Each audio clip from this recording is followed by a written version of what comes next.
बांगलादेशात गृहयुद्धासारखी स्थिती निर्माण झाल्यानंतर देशाच्या पंतप्रधान शेख हसीना यांनी हेलिकॉप्टरमध्ये बसून ढाकामधून पलायन केल्याचे व्हिडिओज आपण सगळ्यांनीच पाहिलेत।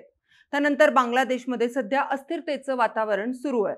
लष्करानं आंदोलनकारी विद्यार्थ्यांना चर्चेसाठी बोलावलं असलं तरी राजकीय तोडगा काय आणि कधी निघणार याबाबत अजूनही शंका आहे।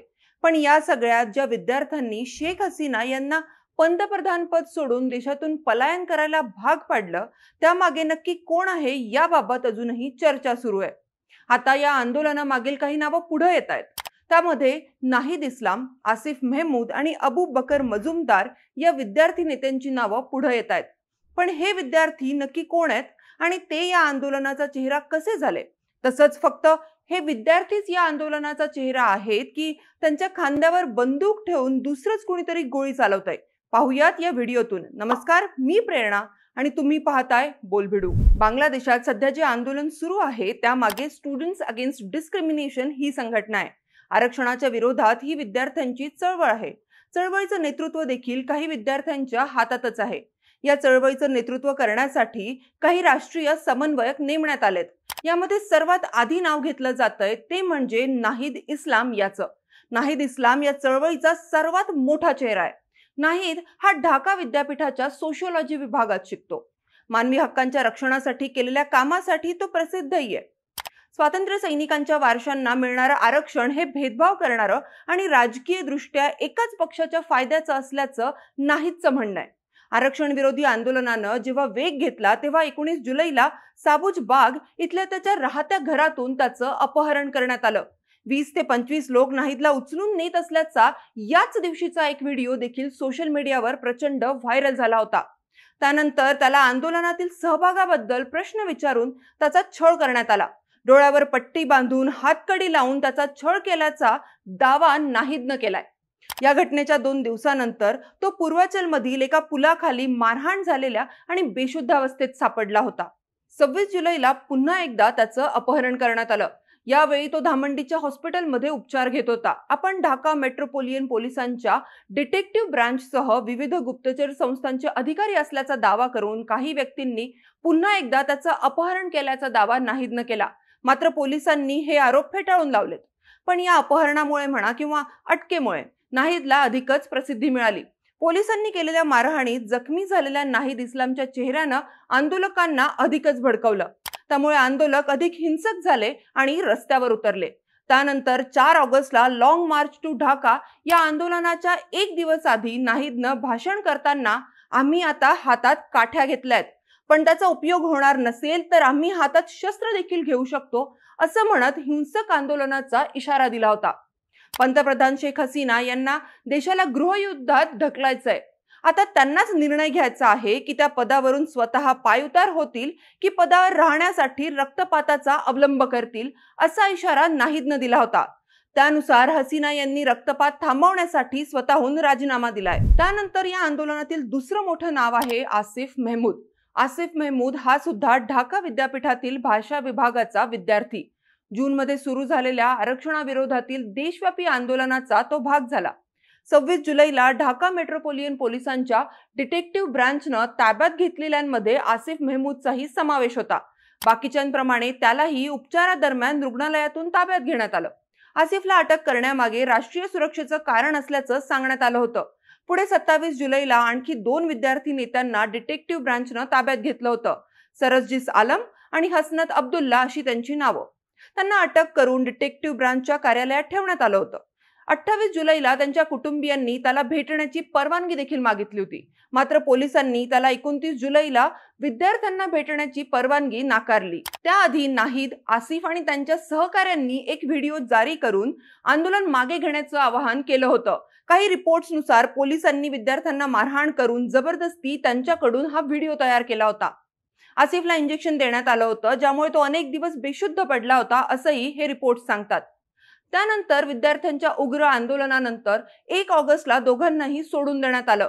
पण 3 ऑगस्टला आसिफनं फेसबुकवर पोस्ट करून विद्यार्थ्यांना घरी न राहता जवळपासच्या आंदोलनस्थळी उपस्थित राहण्याचं आवाहन केलं। 5 ऑगस्टला जेव्हा शेख हसीना यांनी देश सोडला तेव्हा आम्ही देश लष्कराच्या ताब्यात देणार नाही असं वक्तव्य आसिफ मेहमूदनं केलं होतं। नाहिद आणि आसिफ नंतर या आंदोलनातील तिसरा मोठा चेहरा आहे अबू बकर मजुमदार। आंदोलन मागे घेण्यासाठी अबूला राहत्या खोलीत कोंडून त्याच्यावर दबाव टाकण्यात आला। अबू बकर मजुमदार देखील ढाका विद्यापीठाच्या जिओग्राफी डिपार्टमेंटचा विद्यार्थी। नाहिद प्रमाणे तोही नागरी हक्क आणि मानवी हक्कांसाठी काम करतो। 5 जूनला उच्च न्यायालयानं आरक्षणावर निर्णय दिल्यानंतर अबू बकरनं त्याच्या मित्रांसह आरक्षण विरोधी आंदोलन सुरू केलं। त्यांनी स्वातंत्र्य सैनिकांच्या वारशांना सरकारी नोकऱ्यांमध्ये दिलेल्या आरक्षणाला त्यानं कडाडून विरोध केला। अबू बकर मजुमदारला देखील 19 जुलैला संध्याकाळी धामंडी परिसरातून काही लोकांनी पळवून नेलं होतं। त्यानंतर पुढचे 2 दिवस त्याचा काहीच पत्ता नव्हता। 2 दिवसांनी त्याला जिथून उचलण्यात आलं त्याच रस्त्याच्या कडेला अबू बकर सापडला। त्यानंतर अबूनं मीडियाशी बोलताना सांगितलं की पोलिसांनी त्याला एका खोलीत बंद करून आंदोलन मागे घेण्यासाठी दबाव टाकला। त्याने याला नकार दिल्यावर त्याला मारहाण करण्यात आली। जखमी अबू मजुमदार यांना धामंडीच्या हॉस्पिटलमध्ये दाखल करण्यात आलं। इथून पुन्हा 26 जुलैला पोलिसांनी त्याला ताब्यात घेतलं। सामाजिक शांतता भंग केल्याप्रकरणी त्याला ताब्यात घेण्यात आल्याचं पोलिसांनी सांगितलं। पण या तिघांवरही पोलिसांनी ज्या प्रकारे कारवाई केली त्यामुळे आंदोलन अधिकच उग्र होत गेलं। त्यानंतर या तिघांनीही आंदोलन न थांबवता लॉंग मार्च टू ढाकाचं आवाहन केलं। त्याचा परिणाम म्हणजे 5 ऑगस्टला शेख हसीना यांना राजीनामा देऊन देश सोडून निघून जावं लागलं। वरवर पाहता या आंदोलनामागे जरी हे 3 विद्यार्थी नेते वाटत असले तरी या आंदोलनाचा खरा चेहरा हा नोबेल पुरस्कार विजेते मोहम्मद युनूस असल्याची देखील शंका व्यक्त केली जाते। युनूस हे शेख हसीना यांच्या राजकारणाचे प्रखर विरोधक राहिलेत। याच वर्षी बांगलादेशात ज्या निवडणुका झाल्या त्यामध्ये विरोधकांचा नसलेला सहभाग यावरून त्यांनी शेख हसीना यांना लक्ष्य केलं होतं। यावेळी भारतानं शेख हसीना यांच्या विरोधात भूमिका घेतली नसल्यानं आपण भारताला कधीही माफ करू शकत नाही असंही त्यांनी नुकतंच इंडियन एक्सप्रेसला दिलेल्या मुलाखतीत म्हटलं होतं। मोहम्मद युनूस यांच्यावर शंका घेण्याचं कारण म्हणजे ते बांगलादेशचे मोठे उद्योजक आहेत। त्यांनी स्थापन केलेली ग्रामीण बँक बांगलादेशातील गरिबांना व्यवसाय सुरू करण्यासाठी लॉंग टर्मसाठी कमी व्याजदरानं पैसे देण्यासाठी प्रसिद्ध आहे। त्यामुळे त्यांनी बांगलादेशातील अनेक गरीब कुटुंबांना गरिबी रेषेच्या बाहेर काढलंय। 2006 साली याच कामासाठी त्यांना नोबेल पुरस्कार मिळाला होता। Mohammad Yunus banker to poor म्हणून देखील ओळखले जातात। असं सगळं असलं तरी त्यांच्यावर कामगार कायद्यांचं उल्लंघन करणं, भ्रष्टाचार, मनी लॉन्ड्रिंग असे अनेक आरोप आहेत। यासाठी शेख हसीना सरकारनं त्यांच्यावर अनेक वेळा कारवाई देखील सुरू केली होती। त्यानंतर 2023 मध्ये मोहम्मद युनूस यांच्या समर्थनार्थ जगभरातील 170 प्रतिष्ठित नागरिकांनी शेख हसीना यांना पत्र लिहिलं होतं। त्यांच्यावर कारवाई करण्यात येऊ नये अशी मागणी या पत्रात केली होती। पण शेख हसीना यांनी काही त्या पत्राला भीक घातली नाही। त्यामुळे दोघांमधील संबंध नेहमी ताणलेले राहिले आहेत। त्यामुळेच आता जेव्हा शेख हसीना यांना पलायन करावं लागलं तेव्हा युनूस यांनी या घटनेला बांगलादेशाचं दुसरं स्वातंत्र्य युद्ध असं म्हटलंय। त्यानंतर बातमी आली की स्टुडंट्स अगेन्स्ट डिस्क्रिमिनेशन यांनी अंतरिम सरकारमध्ये मोहम्मद युनूस यांना मुख्य सल्लागार म्हणून पद स्वीकारण्याची विनंती केली, जी त्यांनी मान्य केली आहे। त्यामुळे मोहम्मद युनूस आता अंतरिम सरकारचे मुख्य सल्लागार असू शकतात। पण या आंदोलनामागे असल्याशिवाय त्यांना हा रोल देण्यात आला नसावा अशी ही शंका व्यक्त केली जाते। पण मोहम्मद युनूस अंतरिम सरकारचे फक्त मुख्य सल्लागार राहतील की ते पंतप्रधानपदी विराजमान होतील हे येणारा काळच ठरवणार आहे। पण या सगळ्या घडामोडींबद्दल तुम्हाला काय वाटतं?